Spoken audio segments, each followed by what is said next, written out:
नमस्कार मंडळी, मी रुपाली तुमचं पुन्हा एकदा खूप खूप स्वागत करते आजच्या एका नवीन व्लॉगमध्ये.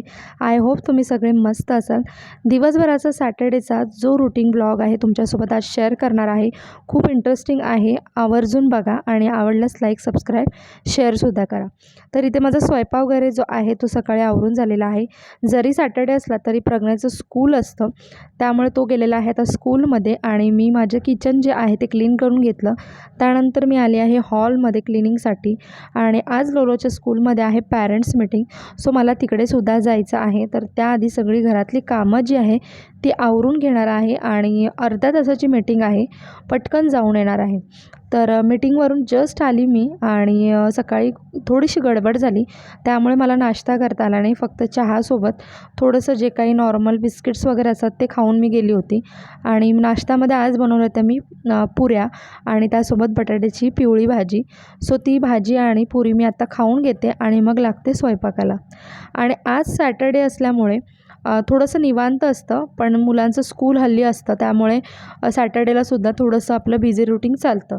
आणि पुरी आणि भाजीचा जो नाश्ता आहे थोडंसं हेवी झालं आहे, त्यामुळे सिम्पल लंच बनवण्याचा विचार केला आणि थोडीशी इतर कामंसुद्धा आहेत. त्यामुळे मग ठरवलं फायनली की मस्त अशी मसूर डाळीची आपण खिचडी बनवूया आणि सगळ्यांना आवडते. प्रज्ञेला, मला आणि लोलोला तिघांनासुद्धा प्रचंड आवडते. सो त्यामुळे सिम्पल अशी दाल खिचडी इथे बनवण्यासाठी मी तयारी करत आहे. कुकरमध्ये डायरेक्ट लावणार आहे, त्यामुळे ना छान होते आणि थोडीशी पातळ आहे, खायला आम्हाला आवडते. त्यानंतर इथे खिचडीसोबत छान असा कांदा कापून घेतला, त्यात थोडासा मसाला आणि लिंबू पिळून घेतला, त्यामुळे ना खूप छान टेस्ट लागते. आणि त्यासोबत थोडीशी काकडीसुद्धा कट केली लोलोसाठी. बघू शकता तुम्ही किती मस्त अशी खिचडी जी आहे ती रेडी झालेली आहे. आणि तुम्हीसुद्धा ना मसूर डाळीची खिचडी नक्की बनवून बघा.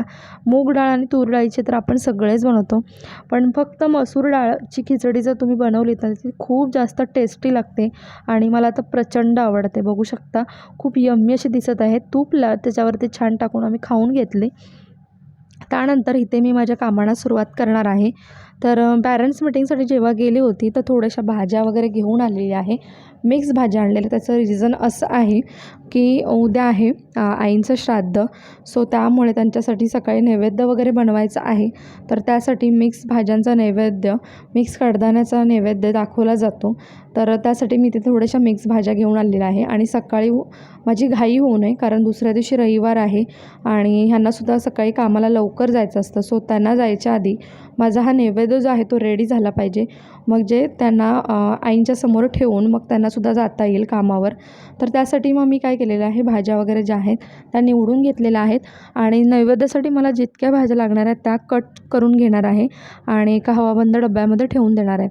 जेणेकरून काय होईल, मला दुसऱ्या दिवशी सकाळी ना इझिली त्या भाज्या मला यूज करता येतील भाजी बनवण्यासाठी. तर इथे भाज्या वगैरे धुवून घेतलेल्या आहेत आणि थोड्याशा वाळवते, कारण आता सध्या पावसाळा आहे, त्यामुळे भाज्या ना प्रचंड ओल्या झालेल्या असतात आणि त्या कुसण्याची शक्यता असते. त्यामुळे मी तसं करून घेतलेलं आहे, त्यांना धुवून सुकत ठेवलेले आहेत. आणि एका साईडला इथे मखाना भाजायला घेतलेला आहे, कारण मखाना लोलोचा संपला होता, सो तो भाजायला घेतलेला आहे. आणि याच्यामध्ये थोडंसं तूप टाकलेलं आहे, त्याच्यामुळे त्याला टेस्ट छान लागेल आणि आवर्जून पोटामध्ये तूपसुद्धा जाईल त्याच्या, त्यामुळे टाकलेलं आहे. आणि एका साईडला भाज्या वगैरे ज्या आहेत त्या कट करायला घेतलेल्या आहेत. मी मखाना थंड करायला ठेवलेला आणि भाज्या ज्या आहेत त्या कट करायला घेतलेल्या आहेत. थोड्याशाच भाज्या हव्यात मला, तर प्रत्येक भाजीमधले एक एक दोन दोन भाज्या घेतलेल्या आहेत आणि त्या बारीक कट करून त्याला मिक्स करून डब्यामध्ये भरून ठेवणार आहे.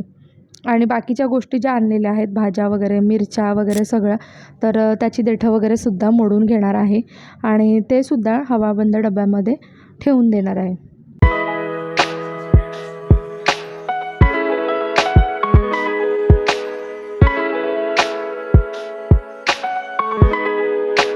केव्हा पण मला जर दुसऱ्या दिवशी ना जेवण वगैरे सकाळी खूप जास्त लवकर बनवायचं असेल तर आदल्या दिवशी मी त्याची बऱ्यापैकी तयारी जी आहे ती करून ठेवत असते.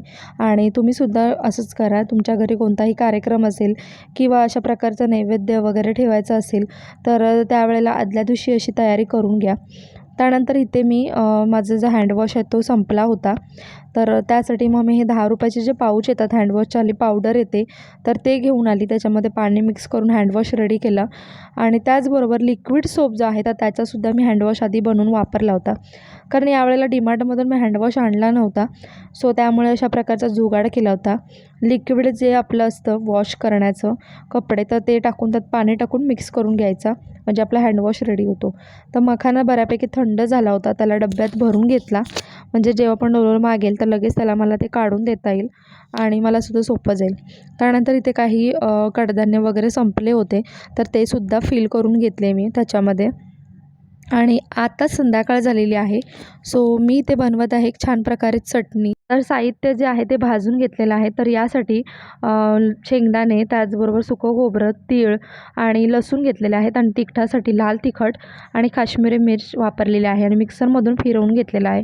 आणि जशी बाहेर मार्केटमध्ये मिळते ना कांदा खोबरा आणि लसणाची चटणी, तशा प्रकारे ही चटणी तयार झालेली आहे. खूप जास्त टेस्टी होते आणि ह्यांना खूपच प्रचंड आवडते, त्यामुळे मी ही नक्की आणते. यामुळे तुमचे पैसेसुद्धा सेव्ह होतात. आय होप तुम्हाला दिवसभराचा सॅटर्डे रुटीन ब्लॉग आवडला असेल.